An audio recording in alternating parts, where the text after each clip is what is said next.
Former Malaysian Prime Minister Mahathir Mohamad is hospitalized for the third time in just over a month, sparking concerns over his health.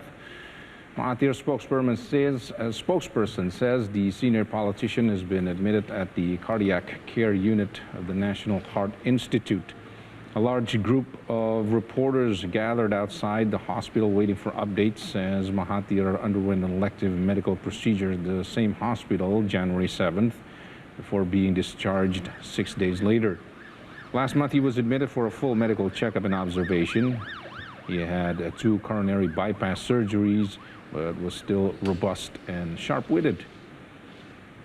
Mahathir led the opposition to a historic election victory in 2018, hailed for ousting a corrupt government in the first peaceful transfer of power since Malaysia's independence in 1957. Mahathir became the world's oldest leader at 92 for a second stint, but that triumph lasted only 22 months as his government collapsed due to infighting. New Zealand and China sent aid supplies to the Tonga Island after last week's volcano eruption left serious damage to the Pacific nation. The New Zealand Navy delivered aid supplies to Tonga on Sunday as the Pacific nation continued to grapple with the aftermath of an underwater volcanic eruption and tsunami. Since last week, 8 flights from Australia, Japan, and New Zealand has carried food, water, medical supplies, and telecommunications equipment.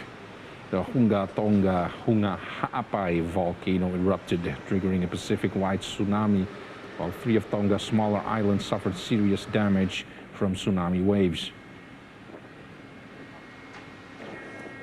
The Chinese ship carrying aid supplies is also on the way, heading to Tonga. The second batch of Chinese donated emergency supplies worth 1 million yuan, or about $157,000 will arrive when the tsunami hit Tonga Thursday.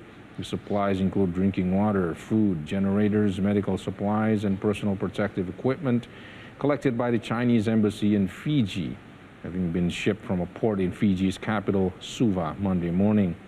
Embassy staff says part of the supplies were donated by Chinese companies operating in Fiji. The first batch of aid from China, which included cash assistance and emergency supplies, arrived in Tonga January 19th.